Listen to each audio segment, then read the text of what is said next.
Hello दोस्तों, power of science में आपका स्वागत है। आज हम बात करेंगे न्यूक्लिक एसिड्स की। न्यूक्लिक एसिड्स क्या होते हैं? न्यूक्लिक एसिड्स मैक्रोमोलिक्यूल्स होते हैं। मैक्रोमोलिक्यूल्स का मतलब होता है लार्जर मॉलिक्यूल्स। लार्जर मॉलिक्यूल्स जो ऑल सेल, सभी सेल में पाए जाते हैं। और इनका काम क्या होता है? इनका काम होता है ट्रांसमिशन एंड ट्रांसलेशन का। ये ट्रांसमिशन एंड ट्रांसलेशन करते हैं। किसका ट्रांसलेशन करते हैं? ये करते हैं जेनेटिक मटेरियल्स का। ये करते हैं जेनेटिक मटेरियल का ट्रांसलेशन एंड ट्रांसमिशन करते हैं और उन्हें स्टोर भी करते हैं। न्यूक्लिक एसिड की यूनिट क्या होती है? न्यूक्लिक एसिड की यूनिट होती है न्यूक्लियोटाइड्स। न्यूक्लियोटाइड्स क्या है? न्यूक्लिक एसिड की यूनिट है। न्यूक्लिक एसिड की यूनिट जो न्यूक्लियोटाइड है वो दो चीज़ों से मिलकर बनी होती है। एक होता है फॉस्फेट ग्रुप और दूसरा होता है न्यूक्लियोसाइड्स। साइड्स देखो दोस्तों, न्यूक्लियोटाइड मिलके बना है किससे? फॉस्फेट ग्रुप और न्यूक्लियोसाइड्स। और न्यूक्लियोसाइड फिर से दो में डिवाइड है। ये दो चीज़ों से मिलके बना है। वो क्या है? Sugar and base. अब शुगर कौन सी होगी?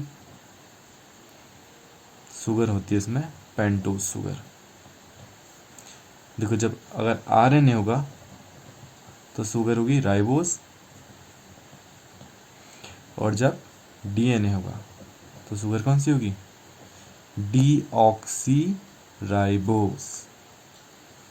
तभी डीएनए की फुल फॉर्म क्या है? Deoxy ribo nucleic acid. और आरएनए की है राइबो न्यूक्लिक एसिड। वो इसी वजह से, क्योंकि उसमें शुगर कौन सी होती है? डीऑक्सी होती है। और इसमें शुगर कौन सी आती है आरएनए में? वो होती है राइबोस शुगर। और इसमें बेस कौन कौन से होंगे? दो टाइप के होंगे दोस्तों, प्यूरिन एंड दूसरा है पिरिमिडिन। प्यूरिन में आते हैं ए और जी। एजीन मतलब एडिनिन और गुआनिन। Adenine and guanine. और इसमें कौन से आते हैं? Cytosine, uracil and thymine. आसान भाषा में आप कह सकते हैं कि जो न्यूक्लिक एसिड है उसकी यूनिट होगी क्या? न्यूक्लियोटाइड्स। न्यूक्लियोटाइड किस किस चीज़ से मिलकर बना है? P B S. ठीक है। Phosphate group, base and sugar. Phosphate group हो गया फॉस्फोरिक एसिड। बेस कौन कौन से होते हैं? बेस होते हैं ए, जी, टी, सी और U. Adenine, guanine, thymine, cytosine and uracil. और शुगर कौन सी होगी? एक होगी डीऑक्सी और एक होगी राइबोस। एक होती है डीऑक्सी राइबोस शुगर, एक होती है ribose sugar. Deoxy ribose sugar जो होती है डीएनए में होती है, और राइबोस शुगर कौन किस में होती है? आरएनए में। Deoxy ribose nucleic acid, ribose nucleic acid sugar के नाम पे। न्यूक्लिक एसिड हैं, उनके टाइप्स पे आते हैं अब। न्यूक्लिक एसिड होता है दो टाइप के, दो टाइप्स के। कौन कौन से? एक डीएनए और आरएनए। डीएनए की फुल फॉर्म होती है डीऑक्सी राइबो न्यूक्लिक एसिड। और आरएनए की क्या होगी? Ribose nucleic acid. ये डीऑक्सी राइबोस क्या है? शुगर है। और ये राइबोस क्या है? शुगर है। डीऑक्सी से आपको पता चल रहा होगा साथियों कि इसमें क्या है? ऑक्सीजन की कमी है। डीऑक्सी, ऑक्सीजन की कमी। देखो, आपको ऐसे बिल्कुल पता चल जाएगा। देखिए, एक शुगर हम यहाँ पर बनाते हैं ऐसे। एक शुगर हम यहाँ पर बनाते हैं, ठीक है। ये देखिए इसको कैसे बनाते हैं। एच ओ एच, ठीक है। अब ओ एच इस साइड आ जाएगा, एच यहाँ आ जाएगा, फिर उल्टा हो जाएगा, एच यहाँ जाएगा, ओ एच यहाँ जाएगा। फिर उसके बाद क्या होगा? H C H two O H. अब ऐसे ही इसमें क्या होगा? सेम है, ओ एच ओ एच। अब ध्यान देना कि इसका है डीऑक्सी, इसका मतलब इसमें एक ऑक्सीजन की क्या है? कमी है। तो यहाँ पर ओ एच आना था, पर यहाँ पर क्या आएगा? सिर्फ एच आएगा, क्योंकि ये क्या है? डीऑक्सी। और बाकी सेम होगा, H O H C S two O H. I hope आप अब समझ गए होंगे। अब बात करते हैं डीएनए और उसमें क्या है, न्यूक्लियोटाइड्स में डिफरेंस की। न्यूक्लियोटाइड है, न्यूक्लियोटाइड में क्या है, PSB, फॉस्फेट ग्रुप, शुगर और बेस। शुगर में आपको मैंने बताया राइबोस और डीऑक्सी राइबोस का, डीऑक्सी राइबोस डीएनए में और राइबोस किस में, ये डीएनए है, ये आरएनए। ठीक है, अब आती है फॉस्फेट ग्रुप। फॉस्फेट ग्रुप तो सेम ही होगा, फॉस्फोरिक एसिड। ठीक है, इसमें भी फॉस्फोरिक एसिड। अब आती है बेस की बातें। अब बेस मैंने बताया आपको कि कौन कौन से होते हैं, AGTCU,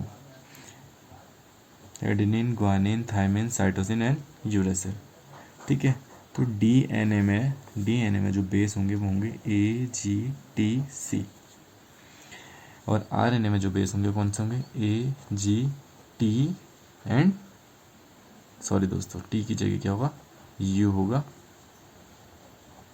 एंड सी। देखिए दोस्तों, इसमें क्या है, जो एक याद करने की ट्रिक है, जो लास्ट के अल्फ़ाबेट्स होते हैं उनमें चेंज है। जैसे कि इसमें आए AGTC, इसमें क्या आएगा, AGUC। लास्ट के अल्फ़ाबेट में क्या है, चेंज है। डीएनए में AGT आएगा और आरएनए में U आएगा। और जो ये फॉस्फेट ग्रुप है दोस्तों, ये फॉस्फेट ग्रुप को अगर मैं फॉर्मूला बताऊं आपको, तो फॉस्फेट ग्रुप में क्या है, फॉस्फोरिक एसिड है, H3PO4 है। तो इसको कैसे बनाएंगे, P रखेंगे बीच में, दोनों में है ना, इसलिए मैं बीच में बना रहा हूँ। P रखेंगे बीच में, ऑक्सीजन कितनी है, 4 है, 1 2 3 4, ठीक हो गया, 4 ऑक्सीजन होगी। और H कितने हैं, 3 हैं, 1 2 3। ओके, ऑक्सीजन की कितनी होती हैं, 2, ये हो गए 2 जगह, और इधर सिर्फ एक ही होगा, तो यहाँ डबल बॉन्ड लग जाएगा। अब हम बात करते हैं कुछ और डिफरेंसेस की। तो क्या है, डीएनए का जो हम मेन फंक्शन जो हम वर्बली जानते हैं वो है इनहेरिटेशन का। इसके अदर फंक्शन भी हैं, वो हम अभी बताऊंगा आपको। और जो आरएनए का जो मेन फंक्शन है वो है प्रोटीन सिंथेसिस का। ठीक है, अब डीएनए का एक डिफरेंस और है कि डीएनए की डबल स्ट्रैंड होती है, डबल स्ट्रैंड। इसकी क्या होती है, सिंगल स्ट्रैंड होती है। ठीक है, तो डीएनए को डबल स्ट्रैंड से फ़ायदा क्या है कि अगर कोई भी चीज़ आती है बाहर से कि जो डीएनए को डिफेक्ट करती है, उसने माना कि डीएनए की एक जो स्ट्रैंड है उसमें कुछ ना कुछ डिफेक्ट कर दिया। ठीक है, तो दूसरी स्ट्रैंड जो है इसके रिकवर होने तक, इसके सही होने तक क्या करती है, स्ट्रैंड को संभालती है, जेनेटिक मटेरियल को संभालती है, जेनेटिसिटी में काम करती है। और इसका एक और फंक्शन क्या हुआ कि ये इसको मजबूती देने का काम करती है। 2 रहेंगे जहाँ पर 1 है, यहाँ पर 2 होगा, थोड़ा मजबूती देने का काम भी आएगी। ठीक है, और ये वाला क्या है, इन केस ऑफ कि एक स्ट्रैंड में कुछ भी हो जाता है तो दूसरी स्ट्रैंड वहाँ पर है उसका काम संभालने के लिए। अब हमने बात की कि न्यूक्लिक एसिड क्या है और उसके बारे में कुछ डिटेल्स देखी। फिर उसके बाद देखा हमने न्यूक्लियोटाइड, फिर उसके बाद उसका कि न्यूक्लियोटाइड किस किस चीज़ से मिलके बना है। फिर हमने देखा क्या कि डीएनए और आरएनए में डिफरेंस क्या है और डीएनए और आरएनए क्या है। हमने इन तीनों की बात करी, PSB की बात करी, शुगर में डिफरेंस देखा, बेस में डिफरेंस देखा, इनहेरिटेशन का फंक्शन में थोड़ा डिफरेंस देखा, ये डबल स्ट्रैंड और सिंगल स्ट्रैंड का डिफरेंस देखा। अब हम बात करेंगे कि डीएनए के कुछ अदर फंक्शन की। अदर फंक्शन में क्या है दोस्तों, एक तो फंक्शन हो गया इनहेरिटेशन का, ठीक है, और दूसरा फंक्शन क्या है, ये क्या करता है, जेनेटिक मटेरियल को स्टोर करता है। ठीक हो गया। और फंक्शन अगर की हम बात करें तो उसका एक फंक्शन ये होता है कि वो क्या करता है, जो आरएनए है इसकी सिंथेसिस को कंट्रोल करता है। अब आते हैं आरएनए के फंक्शन पे। तो आरएनए का मेन फंक्शन जो हम लोग सबसे मेन बेसिक फंक्शन जानते हैं वो है प्रोटीन का सिंथेसिस करना।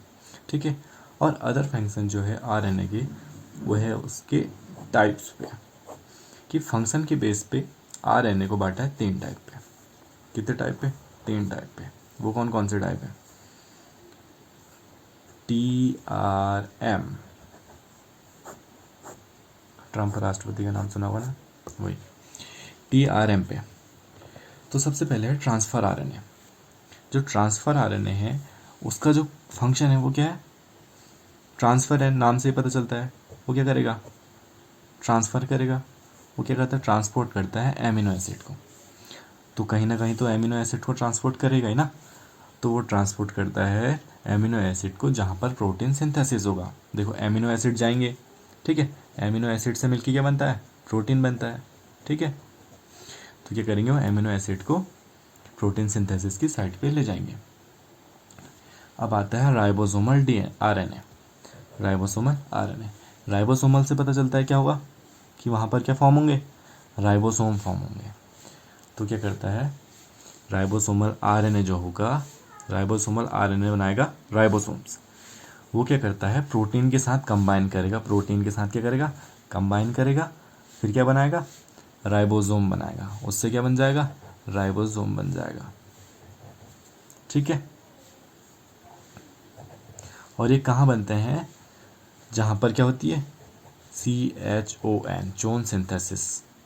चोन मतलब carbon, hydrogen, oxygen and nitrogen, ठीक है। फिर उसके बाद हम बात करते हैं mRNA की। mRNA मैसेंजर है। मैसेंजर मतलब क्या होता है, दूत, ठीक हो गया।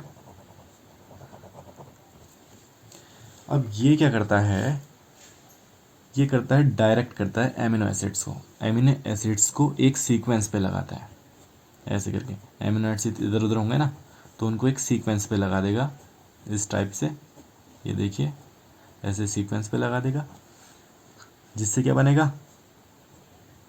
प्रोटीन बनता है। क्यों, प्रोटीन बनाने के लिए उनको क्या करेगा, सीक्वेंस पे लगा देगा। एक नोटिस करने लायक बात यह है कि जो पूरी सेल होती है उसमें जितना भी RNA होगा ना, जो पूरी सेल होगा उसका जो मैसेंजर RNA होगा वो होता है 5 to 10%, ठीक है। तो इसी के साथ हमारा आज का ये वीडियो समाप्त होता है। अगर आपको इन सभी की नोट्स चाहिए तो आप मेरे टेलीग्राम लिंक पे क्लिक कीजिए या मेरे व्हाट्सएप ग्रुप पे क्लिक कीजिए, जिसका लिंक मैंने डिस्क्रिप्शन में डाला हुआ है। आपको ये वीडियो अच्छा लगा हो तो लाइक कीजिए, शेयर कीजिए एंड सब्सक्राइब कीजिए। Thank you.